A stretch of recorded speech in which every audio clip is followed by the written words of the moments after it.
Hello, friends. Welcome, Salo Happy Home. I'm happy to be here with you today on this Friday, February 20th, 2026. Now, here in Minnesota, in southern Minnesota, we're expecting another blizzard or some kind of snow event. And they're actually the state has actually issued no travel warnings on some of the highways and byways down in southern Minnesota. I think the I-90, I-95 corridors, whatever. So if you have traveling today and you have to travel in that area, I would please recommend that you check 511. That's the Department of Transportation if they have any closures, any road closures, or any issues they want to talk to you about, and check for your weather as well. And be safe out there. And if you do travel in the rural areas and you might drive off the road in a blizzard and get buried and hope people find you, you can go onto your Google Maps and do on location services and pick your husband or your wife or whatever and share the link with them. And then for 24 hours, their phone will link with yours and you'll be able to locate each other. So, if you do have any kind of incident, they can get to you. They can find you if nobody else can. Also, when you call 911, you can share your emergency services as well. So that's another tip. You can click on Google for services if they need to find you. So do that too if you have a terrible emergency on the road and you're alone. Of course, Life 360, which does not sponsor me. I don't have any sponsors, which is okay. I guess I'm not into it. But they're a paid app. But you can certainly use that too. But that's not what I want to talk to you about today. What I want to talk to you about is I want to talk to you about sexual assault, sexual abuse, domestic violence, and all of those horrific things. Because a couple of days ago, Andrew Mountbatten was arrested for spilling government secrets about the UK to Jeffrey Epstein. And I said in the beginning, he was not arrested with regard to the Virginia Giuffre or any of the other girls that he has raped and sexually assaulted. It is only specifically about the government secrets. And they even had an interview. One of the news stations interviewed a barrister, is what they call a lawyer there in the UK. And they asked him point blank about that. Well, what about the sexual assault? He says, this has got nothing to do with that. And his team, when it comes time to go to trial, his legal team will motion that court to quash any and all evidence, mention of, existence of any of the sexual assaults or sexual activities or Virginia Giuffre. And if that motion is granted, that means that they can only talk about the state secrets. They can't talk about any of the sexual assault. And this is the same railroad that woke judge in Hennepin County, Minnesota, who should be in jail and not on a bench, did go ahead and do with Derek Chauvin when it came to talking about George Floyd. And the prosecution motioned the court to quash anything about Floyd's criminal history, drug history, his interaction with the police almost to the 1 year to the day prior to the fateful day that he ended up dying. He was literally swallowing the same drugs. The police cam showed that it was the same dialogue. He was swallowing drugs while the cop was coming to the car. He said the exact same word for word shit to that cop that he did to Derek Chauvin and those police officers. So that was all not allowed. It was kept out. And so they didn't get a chance to see anything but this poor victim. So it was bullshit, right? And speaking of victims specifically, I want to talk about my quiet outrage. I have mentioned that this is unscripted, it's undialogued, it's raw information. It's kind of like my way of therapy or journaling. And I have 20 plus years of being a victim. Now I'm a survivor of domestic assault, sexual assault, abduction, rape, torture, the whole gamut.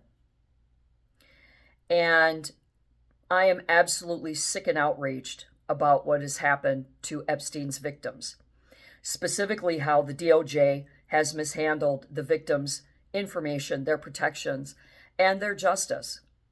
I am also outraged that the UK has arrested Andy Baby for government secrets and not for pedophilia and sexual assault. And I wonder, Fergie, his ex-wife, has also had a long relationship with Epstein, and she frequented Epstein's homes, and she brought her daughters, Beatrice and Eugenie, when they were teenagers to Epstein's homes. And they had a financial arrangement. She got money from him because she needed money to survive. And so I'm outraged about the UK's response and that they're putting their state secrets, which are probably nothing big, ahead of, what happened to Virginia Giuffre. Now, I know that it appears that there was a settlement between Andy and Virginia Giuffre and that she did receive a large sum. So she may have received justice, but then they went around and they murdered her. I know they say it's suicide, but there's a lot of suspicion going on there because Australia is probably one of the most woke nations on earth. They're going to side with Andy. They're not going to side with her. Woke nations do not side with victims. Woke people do not side with victims. Woke E. Jean Carroll. Woke Monica Lewinsky. Woke the Me Too movement and all of those Rose McGowan lapdogs. Where are all of them? Why aren't they prancing in the streets for Epstein's victims? Where's their cry for justice? It isn't there because it's not real. These are not real victims. These are grifters, gold diggers, and fakers. If they were out for the victims, they would be decrying in the streets for justice for those victims. They would be supporting them financially. They would be giving them free therapy. They would be helping them, especially E. Jean Carroll, what that grifter got. But no, crickets. They're not out there. Why? Because what happened to Epstein's victims is real. And what happened to them was a dog and pony show.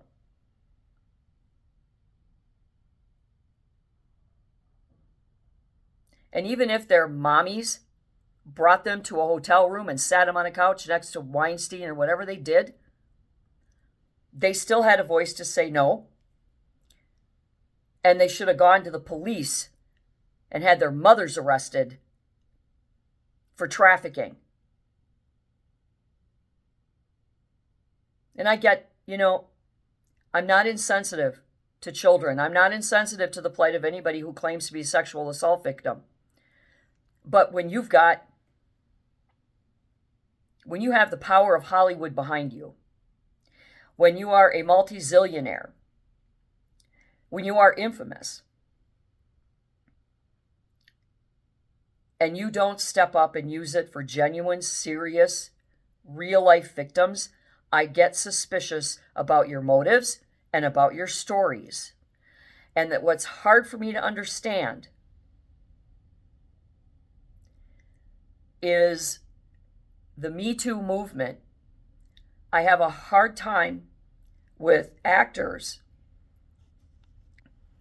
talking about crimes committed against them because they fake for a living. They lie for a living. Was this just another Hollywood stunt? Were they acting? Were they trying to get attention during the George Floyd riot pandemic era? I don't believe them. And even if I do, one of those individuals involved in the Me Too movement was interviewed a number of years ago at the height of the Me Too movement and was talking to a journalist who asked them to tell their story, and they did. And they said, well, it was about 3 a.m. in the morning, and this man, this Hollywood mogul, wanted me to meet him at a hotel room. And I went up there, and we sat there, and we had a few drinks, so on and so forth. And one thing led to another, and it was non-consensual. And then she claimed rape. And the journalist actually said to her, well, you're a grown woman. You were a consenting adult. What made you think going to a man's hotel room at 3 a.m. was going to lead to anything? Nobody does anything at 3 a.m. I just got an epiphany about a script. There is accountability. When I hear those kind of stories, there is accountability that needs to be talked about. I am accountable for believing the threats that were imposed upon me that brought me to making the decision to marry a very bad man. That's on me.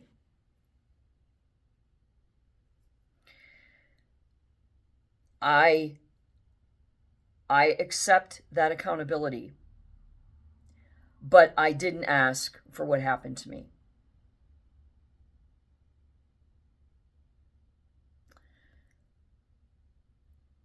But I am an expert, and when I hear these stories, I know which ones are real. I know which ones are faked, embellished, and I know which ones should not be categorized as sexual abuse or assault.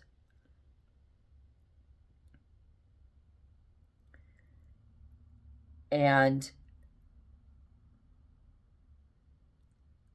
it makes me absolutely disgustingly sick that none of these Hollywood elites, none of these rich women, none of these little political chickadees are standing up. I don't see them at press conferences standing behind the victims, supporting them. I don't see them volunteering their services or their resources to help these women. And I believe the reason is that they're woke. They're political operatives for the woke people in power in our government that want to take down, Trump primarily, but they want to dismantle. And I believe that the Me Too movement and others, they're paid operatives. And to me, that speaks to a lack of credibility to their stories. And I need to clarify something. Being a victim of sexual and domestic assault and abuse 20 plus years does not mean that I believe every single case that I hear. It doesn't mean that I believe everybody. My story's horrific.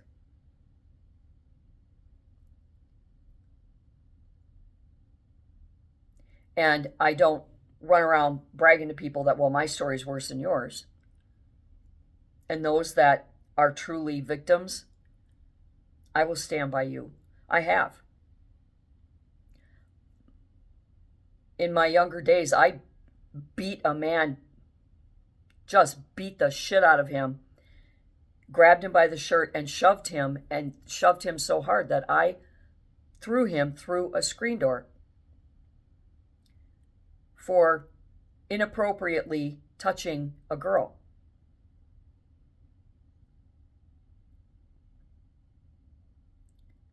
I laid in wait for a man who was sexually abusing the little girls that I was babysitting. And I found a big board in the garage, and I waited outside the back door after I put those children to bed for that bastard to come home. And I chased him around the yard. He was genuinely terrified because I almost got him a couple of times. Now, these people are all dead and gone. And the men knew they were doing wrong.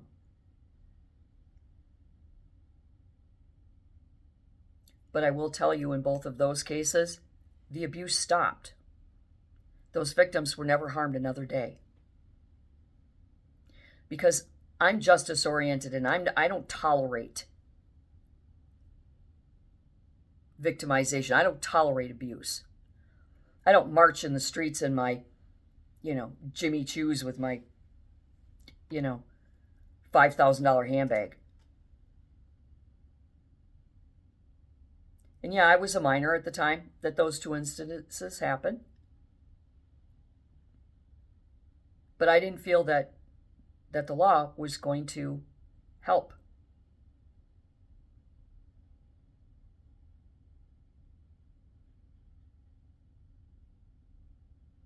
Oh, and neither one of those guys were ever injured or harmed, by the way. The one ducked really well, so I missed him. But he was sufficiently scared. The other one, he got up, dusted himself off in the backyard, and walked away and never came back. So, nothing came of it. But they knew that somebody was looking out for these victims, even if it was another kid.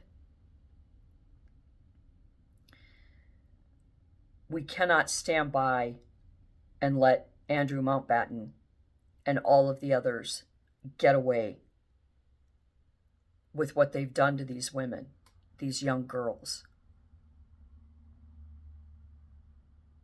We all have to stand up. We all have to throw them through the screen doors. We all have to chase them around the yard. We all need to stand up for them.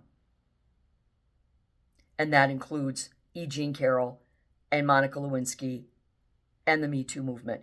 You were all about being public, all about airing your dirty laundry when it came to a $950 million civil suit, or when it came to being in the Oval Office and having the infamous dress when you were marching in the streets along with the George Floyd BLMers. Oh, you were all about exposure then. So, there is no argument about privacy and all that bullshit, because you weren't private when you were marching in the streets.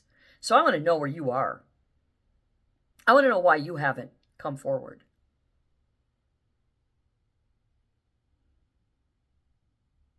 And I want you to know that a real victim is out here with no paid sponsors, with no nothing.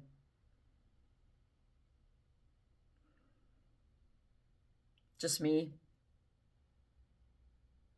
in my simple Minnesota office. And I'm coming to you and I'm saying I am outraged and I'm embarrassed and ashamed that E. Jean Carroll and the movement and Lewinsky and stuff, that all of you were all big and bad victims when it was convenient, when it was prosperous for you. But now you're not out here when there's real victims that need all the support they can get. So shame on all of you. And don't ever think that I'm going to believe you or support you. You're all grifters. That's all you are. And you give real, genuine victims a bad name.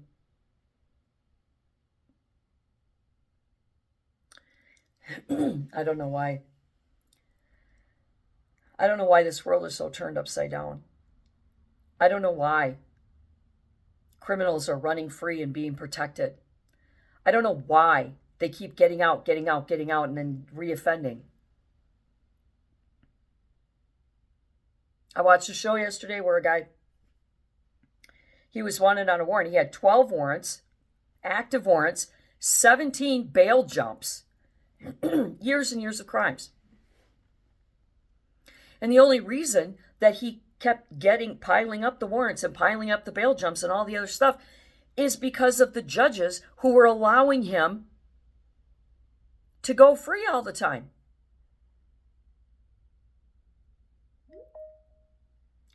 Crime needs to be punished once and done. Nip it in the bud, people. This soft on crime nonsense is getting people killed.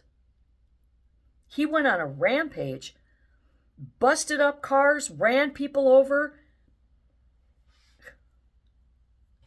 Of course, it was in Michigan, which is another woke state.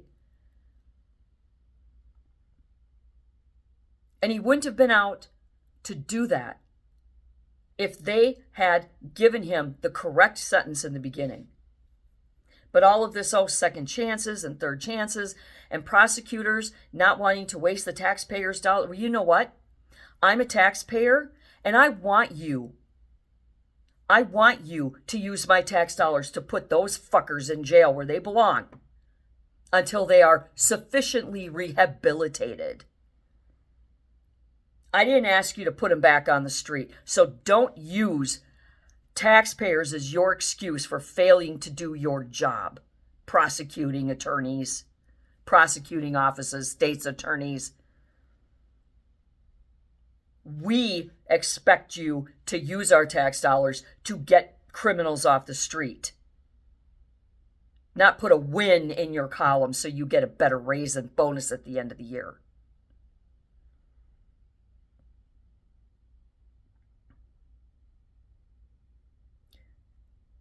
We keep breeding more and more criminals because of the mental health crisis in this nation,